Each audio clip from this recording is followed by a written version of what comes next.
नमस्कार मित्रांनो, मी डॉक्टर सिद्धरामेश्वर गणपाटील, आधार आयुर्वेद पंचकर्म सेंटर मंगळवेढा. आधार आयुर्वेद आरोग्य चॅनलमध्ये आपल्या सर्वांचं पुन्हा एकदा स्वागत.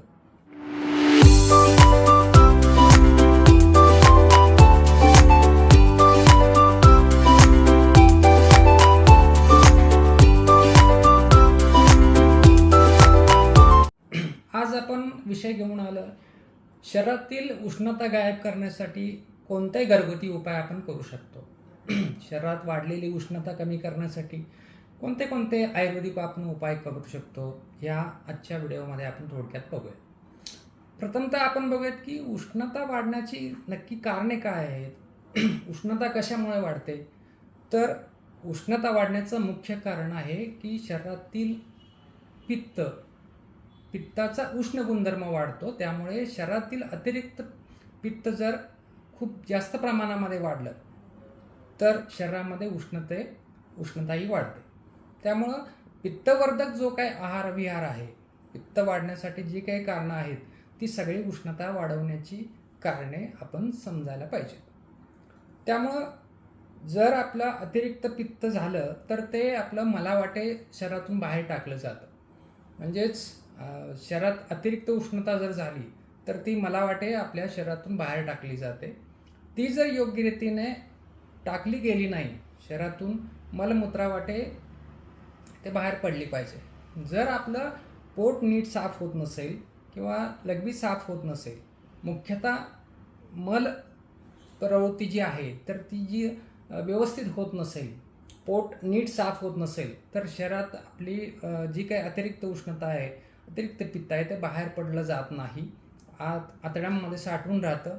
त्यामुळे लिव्हरमध्ये आणि पोटामध्ये उष्णतेचं प्रमाण वाढतं आणि शरीरातील तुम्हाला जे काही वेगवेगळी लक्षणं आहेत त्याच्यामध्ये मग तोंडात जर येतात, परत हाता आणि पायाची जे काही तळहात असतात, तळहाता आणि तळपायाची त्वचा निघाली जाते, वरची लेयर निघते.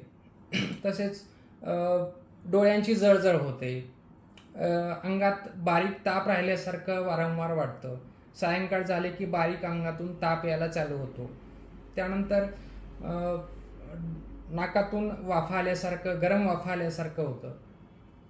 ते शरीरात अतिरिक्त उष्णता वाढल्यामुळं नाकातून गरम वाफा येतात. ही जी अशी लक्षणं जी आहेत, अतिरिक्त उष्णता शरीरामध्ये जर वाढली असेल तर ही लक्षणं आपल्याला दिसतात. तर ही कमी करण्यासाठी आपल्याला कोणते घरगुती उपाय करता येतील तर ते पाहूयात आपण. त्यातला पहिला उपाय आहे की शरीरातून ते पूर्णपणे बाहेर कसं काढावी, तर एरण तेल हा सर्वात उत्तम आणि चांगला पर्याय आहे. याने काय होणार आहे, तर शरीरात जी काही अतिरिक्त पित्त आणि उष्णता आहे ती संडास वाटे म्हणजे मलावाटे बाहेर पडली जाणार आहे. तर एरण तेल कसं घ्यावं, तर रात्री झोपताना आपण साधारणतः दोन चमचे एरण तेल पाण्यात टाकून किंवा गरम पाण्यात टाकून आपण पिऊ शकतो. तर प्रथमतः आपण 2 चमचे घेऊन बघायचं आहे की आपलं सकाळी पोट साफ होतं आहे का नाही. कारण प्रत्येकाचा कोटा हलका आणि जड असा वेगवेगळा असतो. कुणाला 2 चमच्याने पोट साफ होतं आहे तर कुणाला 4 चमचे 5 चमचे सुद्धा घ्यावं लागतं. असा कोठा कडक असल्यामुळं आपण ते घेऊन ठरवायचं आहे की किती घ्यायचं आहे. पहिल्या दिवशी आपण 2 चमचे घेऊन बघायचं, झालं साफ तर ठीक आहे, नसेल तर दुसऱ्या दिवशी 3 चमचे घ्यायचं. असं प्रमाण ठरवून एरण तेल जर घेतलं आणि 1-2 वेळा जर चांगलं जुलाब झाले आणि पोट साफ झालं, त्यावेळी जुलाब होताना किंवा मल साफ होताना आपल्याला जाणवतं, संडासला सुद्धा आग होते किंवा त्याला दुर्गंधी येते, चिकट अशी मलप्रवृत्ती होते. त्याच्यातून आपल्याला समजतं की पित्त आणि उष्णता हे बाहेर पडते येते. तर अशा पद्धतीनं एरण तेलाचा वापर करून पहिल्या जुन्या पद्धतीनं जुन्या लोक जे आहेत ते आपली ढाळ घ्यायची. ढाळ म्हणजे एरण तेल प्यायला द्यायची, काविळीमध्ये अतिरिक्त पित्तामध्ये ढाळ त्याला म्हणतात.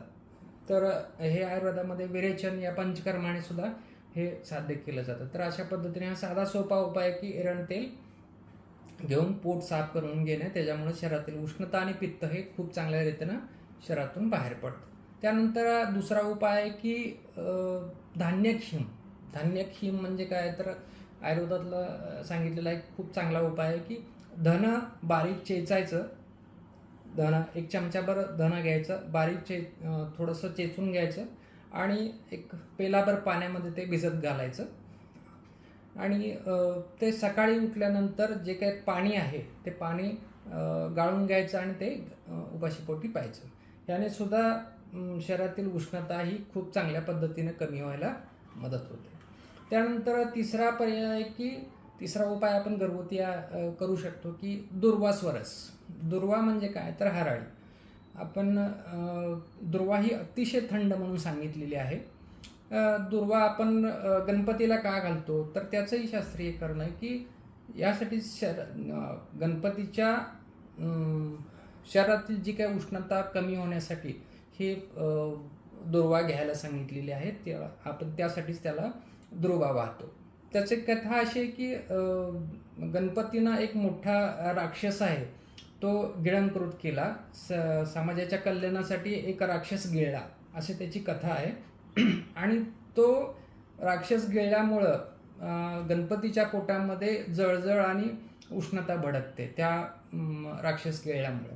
आणि ती शांत होण्यासाठी देवांचे जे काही वैद्य आहेत, अश्विनी कुमार हे देवांचे वैद्य आहेत, त्या अश्विनी कुमारांनी गणपतीला दुर्वांचा लेप शरीरावर करायला सांगितला. दुर्वाच्या बेड म्हणजे दुर्वा अंथरून त्याच्यावरती झोपायला सांगितलं. हाताला पण दुर्वा बांधायला सांगितलं. अशा पद्धतीनं दुर्वा गणपतीला, या कारणामुळं आपण दुर्वा गणपतीला वाहतो. तर अशा पद्धतीनं त्याचं महत्त्व आहे की शरीरातील उष्णता, पोटातील उष्णता कमी करण्यासाठी दुर्वा ही अतिशय उपयुक्त आहे. अतिशय थंड असल्यामुळे ते आपण उष्णता कमी करण्यासाठी वापरू शकतो. तर कसं घ्यायचे, तर सकाळी आपण दुर्वा गणपतीला वाहतो तेवढ्या एक 8-10 कांड्या जर घेऊन आल्या आणि त्या थोडंसं पाणी टाकून चेचून त्याचा रस काढायचा आणि जो काही 2 चमचे अर्धा कप जो रस आहे तो पाण्यात टाकून पाण्याबरोबर तो सकाळी उपाशीपोटी आपण काही दिवस जर घेतला तर खूप चांगल्या पद्धतीनं शरीरातील उष्णता कमी व्हायला मदत होते. त्यानंतर चौथा उपाय आहे की पादाभ्यंग. पादाभ्यंग आणि शिरोअभ्यंग. पादाभ्यंग म्हणजे काय, तर आपले जे तळपाय आहेत, तळपायाला तेलाने मसाज करणे. एरंड तेल घ्यायचं आणि रोज रात्री तळपाय स्वच्छ धुवून त्याला तीळ तेलाने मसाज करायचा आणि ते आटवायचं. म्हणजे शरीरातील उष्णता ही खूप चांगल्या पद्धतीनं कमी व्हायला. त्यातल्या त्यात जर कास्याची वाटी घेऊन परत त्याच्या तीळ तेल एरंड तेल लावून त्याच्यावरनं कास्याच्या वाटीत जर तळपायाला आपण जर जास्त वेळ घासत राहिलं तरीसुद्धा खूप चांगल्या पद्धतीने शरीरातील उष्णता कमी होते. प्लस शिरोअभ्यंग करायचं. शिरोअभ्यंग म्हणजे तीळ तेलानं मस्तकावरती म्हणजे डोक्याच्या वरती तीळ तेल हे घेऊन मसाज करायचं आणि ते आटवायचं.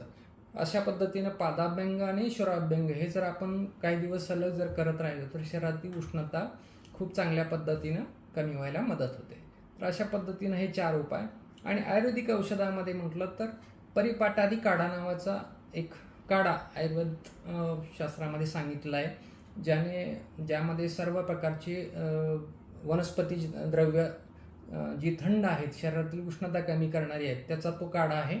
तर अशा पद्धतीचा तो परिपाटादी काढा हा 2 चमचे सकाळी, 2 चमचे संध्याकाळी हे पाण्यात टाकून आपण जेवणानंतर जर घेतलं तर खूप चांगल्या पद्धतीनं त्याचा फरक आपल्याला जाणवतो. आणि शरीरातील उष्णता, गोवरमुळे आलेली उष्णता किंवा जर कांजण्या येऊन गेल्या असतील किंवा तुम्हाला नागिन झालेली असेल तर अशा पद्धतीला बेंड उठत असेल वारंवार, तर अशा पद्धतीनं हा परिपाटादी काढा जर तुम्ही काही दिवस, 15 दिवस, 1 महिना जर घेतला तर शरीरातील उष्णता खूप चांगल्या पद्धतीनं कमी येते.